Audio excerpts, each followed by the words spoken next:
la grabación. Bien, pues vamos a abrir nuestras Biblias ahí en Tito capítulo 1. Vamos a leer los versículos del 5 hasta el capítulo 2, versículo 1. Dice la palabra del Señor: por esta causa te dejé en Creta, para que corrigieses lo deficiente y establecieses ancianos en cada ciudad, así como yo te mandé. El que fuera irreprensible, marido de una sola mujer, y tenga hijos creyentes que no estén acusados de disolución y de rebeldía, porque es necesario que el obispo sea irreprensible como administrador de Dios, no soberbio, no iracundo, no dado al vino, no pendenciero, no codicioso de ganancias deshonestas, sino hospedador, amante de lo bueno, sobrio, justo, santo, dueño de sí mismo, retenedor de la palabra fiel, tal como ha sido enseñada, para que también pueda exhortar con sana enseñanza y convencer a los que contradicen. Porque hay muchos contumaces, habladores de vanidades y engañadores, mayormente los de la circuncisión, a los cuales es preciso tapar la boca, que trastornan casas enteras, enseñando por ganancia deshonesta lo que no conviene. Uno de ellos, su propio profeta, dijo: los cretenses, siempre mentirosos, malas bestias, glotones ociosos. Este testimonio es verdadero, por tanto, repréndelos duramente para que sean sanos en la fe, no atendiendo a fábulas judaicas ni a mandamientos de hombres que se apartan de la verdad. Todas las cosas son puras para los puros, mas para los corrompidos e incrédulos nada les es puro, pues hasta su mente y su conciencia están corrompidas. Profesan conocer a Dios, pero con los hechos lo niegan, siendo abominables y rebeldes, reprobados en cuanto a toda buena obra. Pero tú habla lo que está de acuerdo con la sana doctrina. Bien, esta es la palabra de Dios. Que el Señor abra nuestros ojos para ver lo que quiere decirnos el día de hoy en su palabra y podamos nosotros tener un corazón dócil para con Él. Aquí hay algo que es necesario hacer. Aquí inicia el apóstol Pablo dando instrucciones a Tito de por qué lo dejó en Creta y por qué le está escribiendo esta epístola. Dice: para que pusieses en orden lo que queda por hacer. Nosotros tenemos ahí la traducción en la Reina Valera: para que corrigiesen lo deficiente. La idea es más en el griego de terminar lo que está incompleto todavía. ¿Y qué es eso que estaba incompleto? Designar ancianos en la iglesia de Dios. El apóstol Pablo, desde su primer viaje misionero, podemos verlo cómo va fundando iglesias en su viaje, y luego donde termina se va regresando ahí por Asia Menor a cada una de las iglesias señalando ancianos, porque no estaba completo todo el trabajo misionero solamente con plantar iglesias, con nuevos creyentes reuniéndose.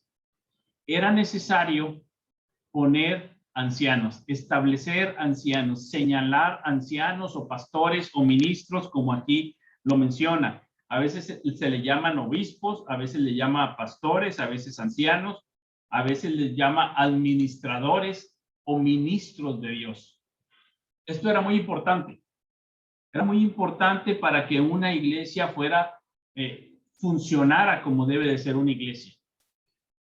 Yo sé que siempre a través de los años llegan momentos en que hay como que movimientos en contra de la religión institucionalizada, hay movimientos en contra de las estructuras. Normalmente esto surge en una generación, luego esa generación que hacía todo su movimiento termina estructurando su movimiento que estaba en contra de la religión establecida, termina estableciéndose. Y luego de entre ellos mismos surgen con el paso de los años otros que están en contra de la religión establecida, parecen muy libres, pero finalmente, si quieren obedecer al Señor, van a ir tomando cierta estructura para su funcionalidad como iglesia. Y aquí tenemos a Tito en Creta, que es diferente que Timoteo en Éfeso. En Éfeso sí había ancianos y lo que tenía que hacer era A algunos ancianos que ya se habían corrompido, se habían ido tras otras doctrinas, tenía que corregirlos o echarlos y nombrar o señalar a otros ancianos. En Éfeso sí había ancianos, era otra la problemática, pero aquí en Creta todavía faltaba desarrollar eso y designar ancianos. Para dirigir su iglesia, Dios se sirve de medios humanos. Dice Calvino que el Señor debe ser el único en guiar y gobernar a su iglesia, tener una total supremacía en ella, y sus directivas y su autoridad deben ejercerse por medio de la sola palabra, de la sola escritura. Sin embargo, como Él no está presente con nosotros de una manera visible, de tal modo que no podemos oír su voz expresando su voluntad, Dios utiliza el servicio de los hombres como si fuesen sus representantes, no para transferirles su dignidad y su superioridad, sino tan solo para llevar a cabo mediante ellos su obra, como hace un obrero con sus instrumentos, sus herramientas. Por distintas razones, a Dios le ha placido hacerlo mediante hombres. Calvino nos da tres razones por las cuales Dios lleva a cabo su obra en la iglesia a través de seres humanos como en nuestra iglesia también. En primer lugar, dice, de esta manera Dios manifiesta el afecto que nos tiene al escoger entre los hombres aquellos que Él quiere que sean sus embajadores, que tengan una función de ancianos o pastorado. Entonces, en primer lugar, Calvino nos dice, Dios usa a hombres para dirigir su iglesia o dirige su iglesia a través de seres humanos, porque así muestra aprecio y afecto por nosotros. En segundo lugar, dice Calvino que es una buena y útil invitación a la humildad. Nosotros debemos de acostumbrarnos a obedecer la palabra de Dios predicada por medio de hombres semejantes a nosotros. Y dice Calvino, incluso de menor dignidad que nosotros. Así Dios oculta el tesoro en vasos de barro. Y cuando nosotros obedecemos la palabra de Dios predicada por seres humanos frágiles como nosotros, estamos mostrando humildad. Estamos mostrando que realmente queremos obedecer a Dios, aunque la palabra sea expuesta por un medio tan frágil y tan falta de dignidad, que si fuera dado por alguien más grande, digno, espectacular o glorioso. En tercero, dice Calvino que Dios se place en usar a seres humanos y hacer su obra a través de seres humanos para mantener el amor fraternal entre nosotros, para establecer ese vínculo. El uno es ordenado para ser pastor y enseñar a los otros, y los otros reciben de él la enseñanza de la doctrina, y de esa manera hay un vínculo que une a la iglesia. Es necesario la preservación, la conservación de la vida de iglesia por medio del oficio de los pastores en la iglesia. Nuestro Señor ha manifestado que aprueba su uso y lo considera necesario. En primer lugar, vemos que Él mismo fue el que señaló apóstoles. Él usó esa manera de hacer la obra a través de otros seres humanos que eran semejantes a nosotros. Después vemos a través de la Escritura que usó a Pablo, por ejemplo, a Bernabé, a Silas, a Timoteo. Vemos, por ejemplo, cuando quiso el Señor manifestarse a Cornelio, no le mandó un ángel o no le habló desde el mismo cielo o en sueños, sino que se le reveló a Cornelio y le dijo, ve y llama a Pedro porque él te va a dar un mensaje. ¿Por qué? Porque Dios quería usar a un ser humano para dar su mensaje. En este caso fue Pedro. Y él fue llevado hasta con Cornelio para poder dar ese mensaje, el anuncio del evangelio. El mismo apóstol Pablo, cuando se convierte, aunque Dios se le revela en el camino, le dice, no, el mensaje del evangelio lo vas a recibir a través de un ser humano. Así que entra a Damasco y ahí te vas a quedar y yo voy a enviarte a un hombre que te va a hablar el evangelio, porque a Dios le place llevar a cabo su obra a través de seres humanos, y entonces le manda a un hombre como tú o como yo y le dice, ve y habla a este hombre, Saulo, porque él ora, y tú le vas a hablar el evangelio. Y entonces va y habla el evangelio, y el evangelio ha sido predicado a través de los siglos por seres humanos. Sabemos que en muchas ocasiones el oficio de pastor está desprestigiado. Sabemos de muchos casos donde los hombres se han autoproclamado pastores de la iglesia, se han vuelto autoritarios, posesivos, algunos han sido defraudadores, otros han sido depredadores sexuales, otros han falsificado la fe. Sabemos de muchos casos así que nos pudiera hacer pensar que para qué queremos pastores. ¿Para qué queremos pastores? Y si todos podemos leer la Biblia y enseñarnos unos a otros, pudiéramos tal vez prescindir de ancianos, de pastores. Y no es así lo que vemos en la palabra de Dios. No es eso. De otra manera, muy fácilmente nos haríamos independientes. Dejaríamos la unidad de la iglesia, la unidad esencial que distingue a la iglesia del Señor, y estaríamos cada quien en su casa estudiando solos, desligados del amor fraternal y de la vida de comunidad del unos a otros. Sería muy fácil que nos desviáramos a cualquier otra enseñanza por ahí. A Dios le ha placido trabajar a través de seres frágiles como tú y como yo, y así lo iba a hacer también en Creta. Y eso que Creta era una sociedad sin los valores judíos. Ahí no tenían los valores judíos. Era una sociedad de personas que estaban desarrollando su vida en una comunidad que tenía una cultura pagana y donde para ellos no existían las ganancias deshonestas para ellos. Siempre que ganaras, la ganancia es buena.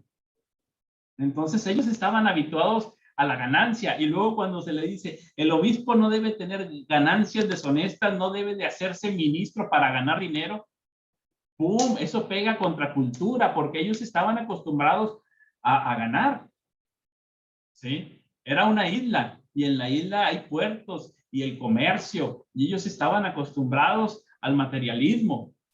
Y entonces, cuando dicen, bueno, yo voy a ser pastor, ¿y qué voy a ganar? Y que dice, no, no lo hagas por ganancia. Ah, caray. Entonces, el ser pastor requiere de un tipo de persona diferente. En la cultura cretense ellos estaban acostumbrados a mentir. Eran mentirosos. De hecho, había una frase así como con los corintios, por la promiscuidad, se hablaba de hacer el corinto para hablar de las relaciones sexuales desinhibidas. Acá se hablaba de ser un cretecino para hablar de alguien mentiroso, ¿verdad? Ya era una frase entre ellos, ya sabía, eres de Creta, eres mentiroso. Y cuando se les dice que la persona que va a ser anciano en la iglesia, que va a ser obispo, tiene que tener un compromiso con la verdad, debe ser honesto, tiene un llamado a la verdad. Eso es importantísimo, ¿verdad? Un llamado a la verdad y una vocación hacia allá donde no tiene nada que ver con la mentira. Eso es contracultura. Ahora, cuando se les habla de que la persona debe ser sobrio, que debe ser moderado, que debe de ser dueño de sí mismo, cuando ellos están acostumbrados a ser glotones ociosos, esta palabra, estas palabras de glotones ociosos nos habla de alguien que no es moderado, de alguien que es esclavo de sus deseos, de sus pasiones. Entonces es alguien que es glotón y además es ocioso, y aquí se le va a hablar de una vida diferente, algo que distingue al anciano. Eso es contracultura. Eso no se lo enseñaron en su casa ni en la escuela. Eso no lo aprendió en su trabajo, en su comunidad. Esas no son virtudes desarrolladas por fuerza humana. Esta es la obra del Espíritu Santo en la persona, en el creyente, transformándolo para ser una persona diferente. Y la primera parte que va a decir el apóstol Pablo a Tito es que se fije en su vida familiar. Aquí le da las recomendaciones y lo primero que le menciona es la vida familiar. Esto es, si alguno es irreprensible, dice el versículo 6, marido de una sola mujer que tenga hijos creyentes, no acusados de disolución ni de rebeldía. Está hablando de una vida familiar donde en primer lugar notamos que se está hablando de la monogamia. Ya está rompiendo totalmente con los modelos de estructuras familiares que vimos en el Antiguo Testamento de la poligamia, de un hombre y sus mujeres. No, está rompiendo totalmente con ese esquema y está diciendo, debe de modelar fidelidad, un amor leal y comprometido con una sola mujer hasta que la muerte los separe. Y ese es el primer requisito que podía hacer que muchos quedaran fuera. Le está hablando de que sea un hombre de una sola mujer. Y le habla de la vida familiar con hijos que no sean rebeldes ni disolutos, en el sentido de hijos mayores que no vayan a ser pendencieros, borrachos, mujeriegos, estafadores, una amenaza para la sociedad. Esa es la idea. No está hablando de un niño pequeño de 5 años que hace un berrinche por una paleta. Está hablando de hijos que son un peligro y que pueden andar por ahí destruyendo otras vidas.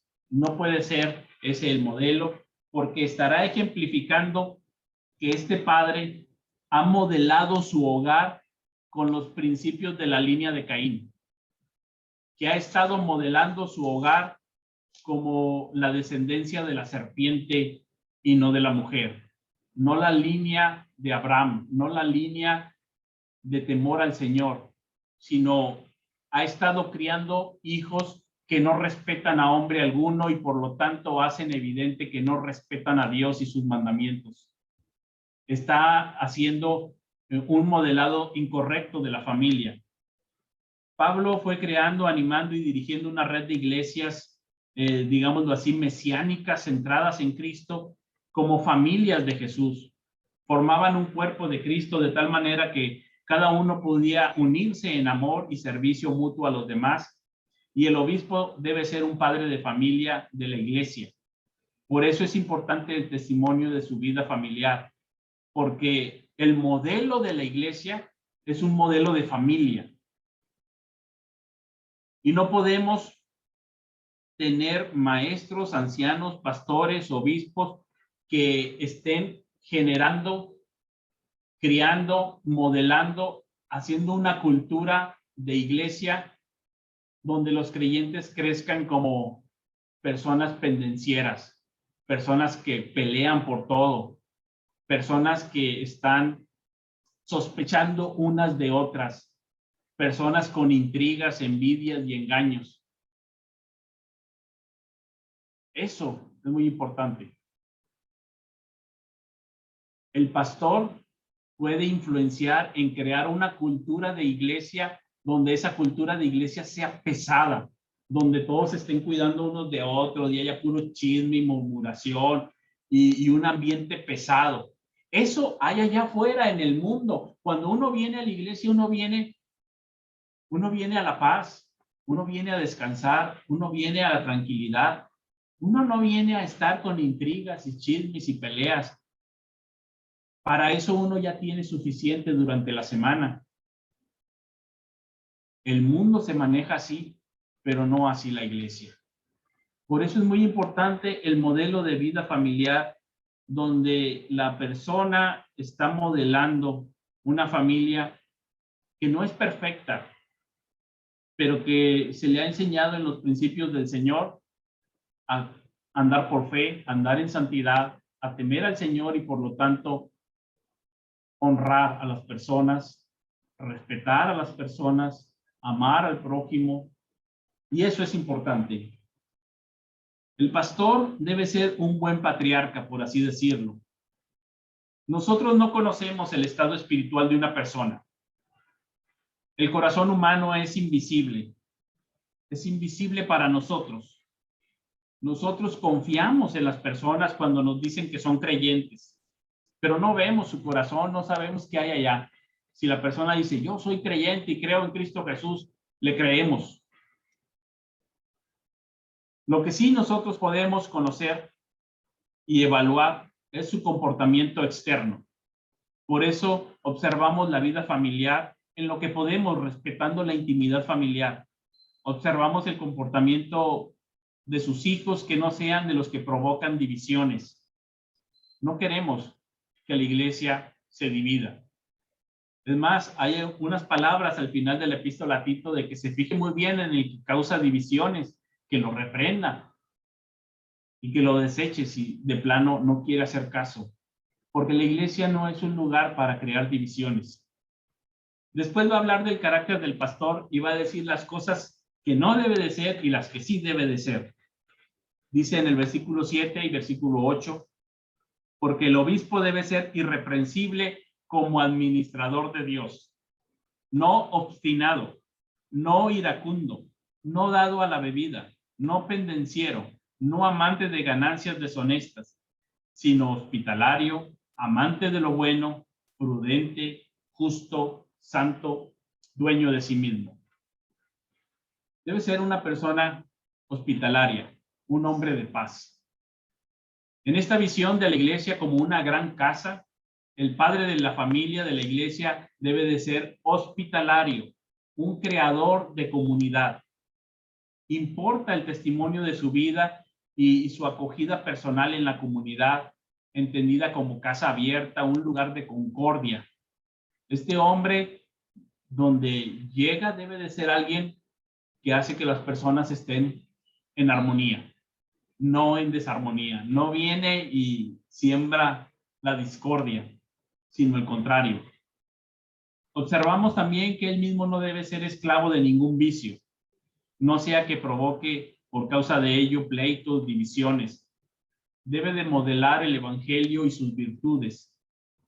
Pero dentro de todas las virtudes, y nos podemos pasar por ahí un buen tiempo hablando de cada una de ellas, y creo que en el grupo de varones han estado estudiando esto en diferentes momentos, cada una de estas virtudes que debe de desarrollar el varón cristiano.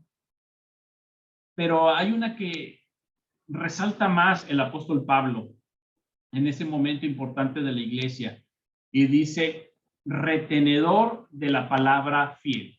No solamente ser de un buen carácter, de un buen comportamiento, sino también de una buena doctrina. Retenedor de la palabra fiel. Es necesario las dos cosas.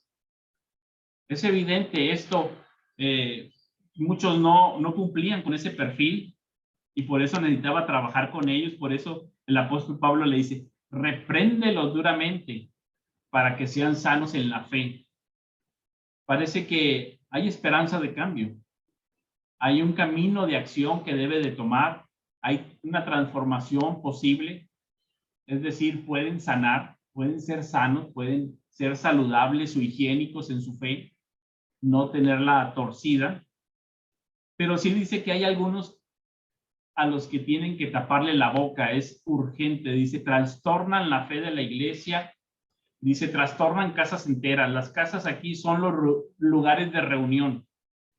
¿Sí? Son los lugares, no se reunían en un templo propiamente, sino al inicio en casas. Algún hombre rico tenía una casa grande o un patio grande y ahí se reunían. Y así empezaban. Dice, pero hay algunos que están pervirtiendo el evangelio y sí hay que taparles la boca inmediatamente. Entonces aquí tiene Tito una encomienda muy importante. Tiene que ver a las personas que son de un carácter cristiano, que lo manifiestan en alguna medida, pero también que mantienen el evangelio. Retenedor de la palabra fiel tal como ha sido enseñada. Es muy importante que el pastor conozca la Biblia. No solamente que la conozca, que aprecie la Biblia, que ame la Escritura de tal manera, que la ame de tal manera que no la reemplace con cualquier otra cosa. Dice que no la reemplace con fábulas judaicas, que no la reemplace con genealogías, que no sea una persona habladora de vanidades, es decir, habla mucho y no dice nada.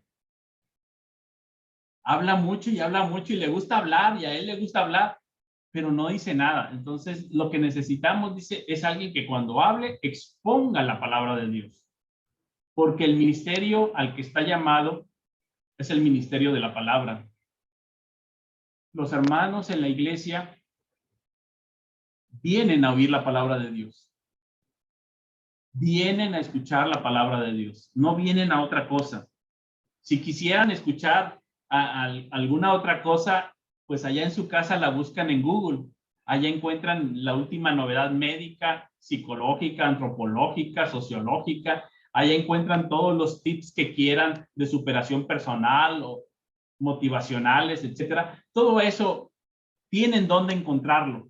Pero lo que no tienen en otra parte y lo que vienen a la iglesia es escuchar la palabra de Dios. Por eso es necesario que el anciano sea retenedor de la palabra fiel, tal como ha sido enseñada.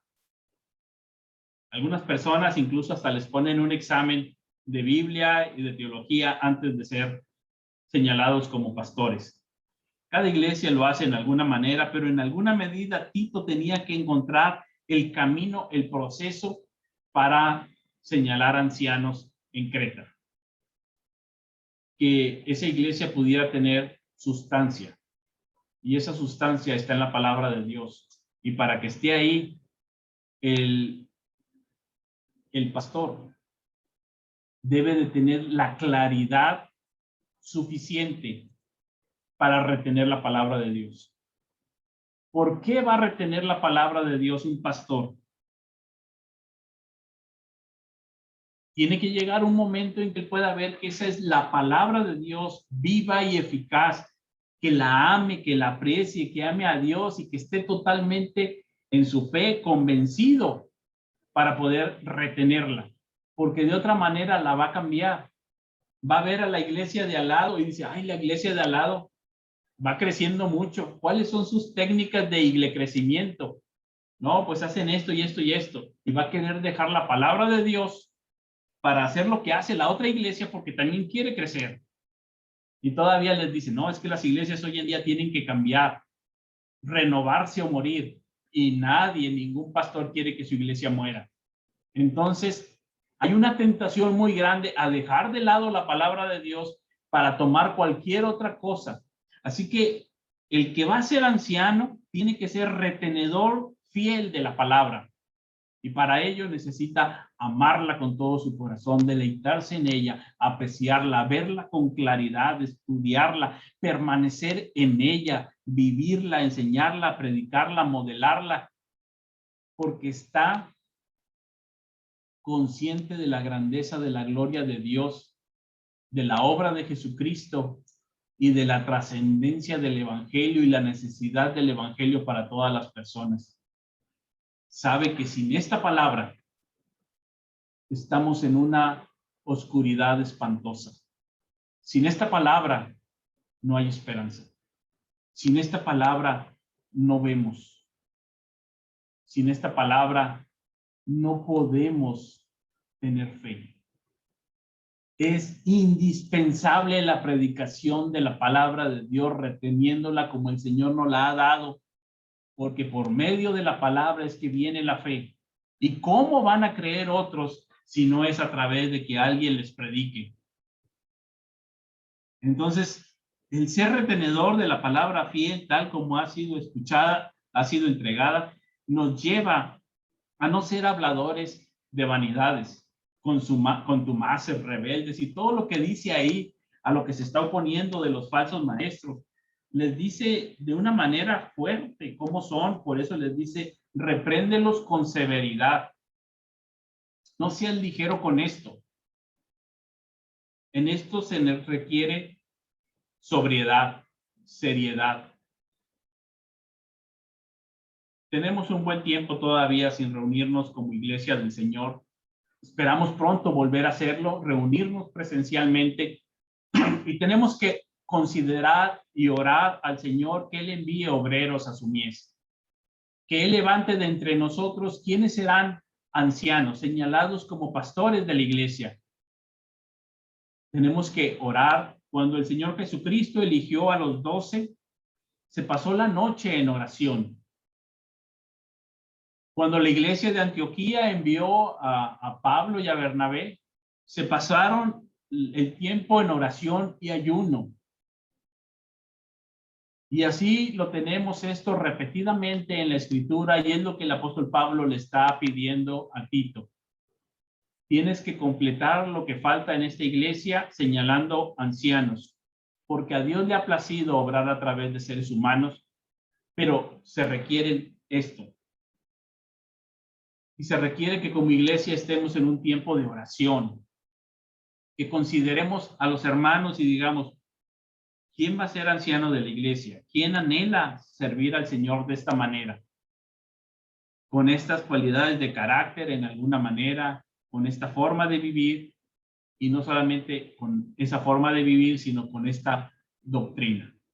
Retenedor de la palabra fiel tal como ha sido enseñado. La era apostólica estaba terminando. Estaban pasando todos los apóstoles, estaban muriendo. Jacobo, Pedro, Tomás, Juan, todos estaban muriendo. Pablo estaba llegando a su fin. Y venía la siguiente generación.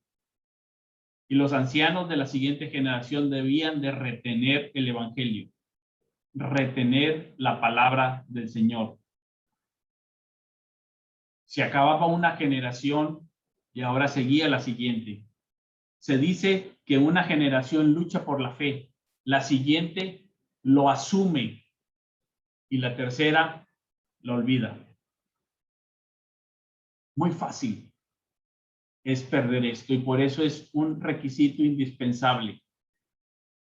Yo no conocí los tiempos de Emilio Anderu, que sería como si fuera el abuelo espiritual. Recuerdo que una vez así nos lo presentó el hermano Silvestre Martínez.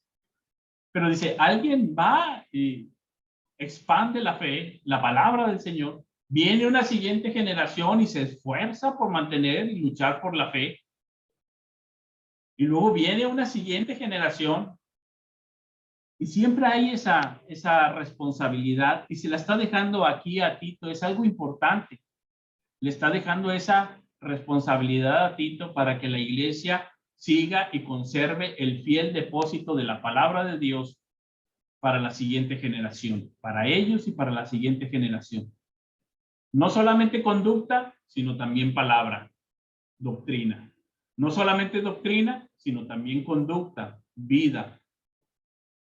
El evangelio y modelar el evangelio en comunidad. Las dos cosas van juntas. Aquí está haciendo un énfasis en retenedor de la palabra fiel.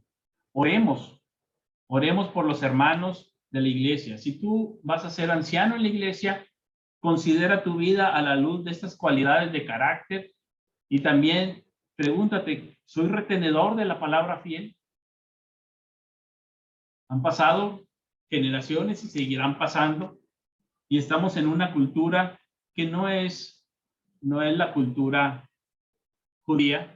Estamos en una cultura mexicana, y así como los cretenses tenían su descripción de mentirosos, malas bestias, glotones ociosos, también aquí nuestros propios poetas han hecho la descripción del mexicano, la hombría del mexicano, la cerrazón del mexicano, la feminidad del mexicano, etcétera. También tenemos nuestro modelo mexicano, y tenemos que comprender que ir a la iglesia no es ir a hacer una iglesia mexicana con toda esa carga cultural, sino es hacer una iglesia mexicana del nuevo hombre. Es el reino de Dios, el reino del nuevo hombre, y ahí se debe de ver esa vida resucitada en Cristo.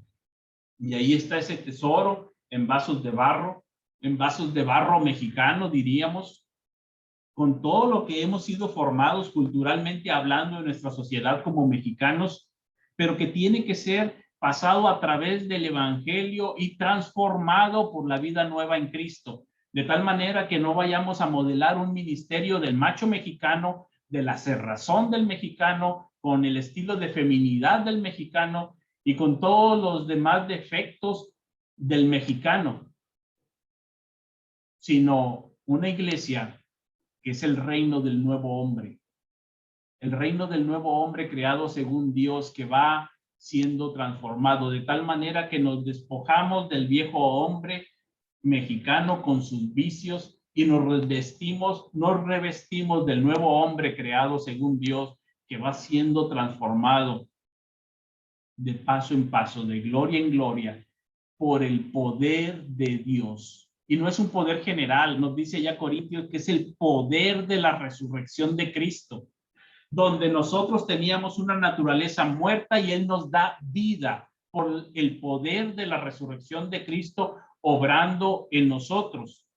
De tal manera que dice el apóstol Pablo que por todas partes llevamos la muerte de Jesús para que también la vida de Jesús, el poder de la resurrección de la vida de Jesús se manifieste a través de nuestros cuerpos mortales, de tal manera que cuando soy débil, entonces soy fuerte, que cuando cada vez soy menos yo, como era antes, cada vez más hay lugar para que se manifieste el poder de la resurrección de Cristo y toda la gloria sea para Dios, que es el que hace esto posible.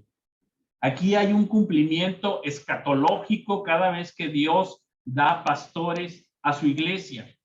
Hay un cumplimiento que Él nos va diciendo en Ezequiel. En Ezequiel ya había dicho, los pastores de Israel han sido unos pastores malos, gordos, dragones, ociosos, han sido crueles. Dice, pero yo voy a buscar a mis ovejas y las voy a pastorear. Y dice, les voy a dar buenos pastos, las voy a traer de lejos, voy a curar a la perniquebrada, voy a tratar bien a la descarriada, voy a fortalecer a la débil. Y entonces dice Dios que parte de su pacto es que va a dar bendición a las ovejas, a los collados de ellas, seré bendición, les voy a dar buenos pastos y dice, les voy a dar buenos pastores que cuiden el rebaño, que realmente sean buenos pastores. Y eso ya vino, sí, en Jesucristo, pero cuando Él asciende a los cielos, dice que da dones a su iglesia. Y entre los dones que da a su iglesia son pastores y maestros para cuidar, buenos pastores y maestros que buscan, que cuidan, que realmente tienen su corazón en la iglesia. Cada vez que vemos esto es un cumplimiento escatológico del pacto de Dios que de pura gracia nos da pastores. Cada vez que nosotros vemos que hay nuevos pastores que realmente se preocupan, que oran, que comparten la palabra fielmente, que no buscan ganancias deshonestas, que no buscan manipular a la gente con malas conciencias, sino que con toda libertad les ofrecen buenos pastos, estamos viendo el cumplimiento del pacto de Dios a través de los dones que Jesucristo ha otorgado a su iglesia por el Espíritu Santo. Estamos viendo la gracia de Dios. Si usted ve una iglesia y dice, aquí hay pastores, una riqueza de pastores que sirven fielmente al Señor, sirven a la iglesia, crean comunidad, no impositivamente, sino con amor fraternal, usted ve ahí la gracia de Dios. Alabe a Dios, glorifique a Dios cuando esto lo vea. El liderazgo cristiano no responde a los deseos humanos que ambicionan el poder, sino que son enviados por Dios mismo para manifestar su cuidado fiel y amoroso por su pueblo. Así que Tito tiene una responsabilidad muy grande: señalar ancianos. Y próximamente también nosotros como Iglesia Bíblica Unidos en Cristo tendremos esa responsabilidad muy grande: señalar ancianos en la iglesia con esta visión, no con la visión de Carlos o de José Luis, con esta visión de la palabra de Dios, Al hacerlo, honramos a Dios. Al hacerlo, proclamamos su evangelio, la gloria de su evangelio, como ahorita cantábamos, las glorias de la cruz. Y reconocemos que Él está obrando en su iglesia. Oremos al Señor. Oremos específicamente por nuestra iglesia y los hermanos que serán señalados como ancianos. Vayamos pensando en ellos y orando por ellos, uno por uno en particular, y que el Señor nos conceda tener este establecimiento de ancianos más adelante para la gloria de Dios, para el bien de la iglesia y para el testimonio del evangelio hasta los fines de la tierra. El Señor quiere que así, entonces, con estos dones, crezcamos como un cuerpo bien coordinado y unido entre sí por las coyunturas que se ayudan mutuamente para ir edificándose en amor, en unidad. Esa es la obra del ministerio, donde todos coordinados como un buen cuerpo, sí con un liderazgo, con maestros, sí con enseñanza, fundados en el Señor, en esa unidad, crezcamos en Él hasta la medida de la estatura del varón perfecto, a Jesucristo, y esperar aquel día en el que ya no tendremos pastores humanos, como tú y como yo, sino al perfecto Hijo de Dios, reinando en su pueblo, reinando como un pastor manso y humilde, sabio, poderoso, como un pastor misericordioso, lleno de gracia y de verdad.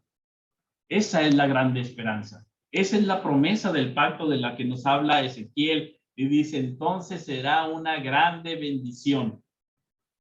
Pero mientras le dice Ezequiel, yo voy contra los pastores malos, pero no solamente le dice ahí en Ezequiel 34, voy contra los pastores malos, dice también voy contra las ovejas gordas, porque dice, voy a hacer distinción también entre oveja y oveja. Dice, hay una oveja gorda y una oveja flaca, y la oveja gorda empuja a la flaca y come primero pasto, y luego pisotea lo que queda para que la flaca coma puro pisoteado.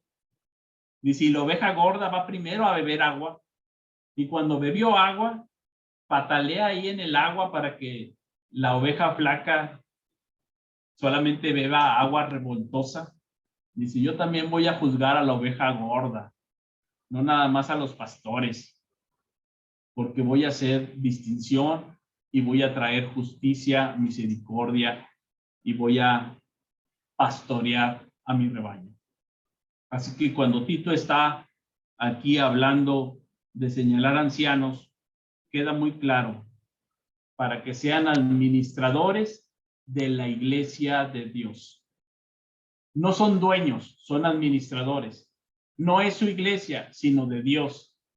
Y esa perspectiva debe de quedar muy clara en toda la iglesia cretense, en todos los que van a ser señalados como ancianos y en nuestra iglesia. Es la iglesia del Señor y por lo tanto hemos de buscar servir lo mejor posible para el Señor en humildad, en amor, cuidando a la iglesia que Él ganó con su sangre.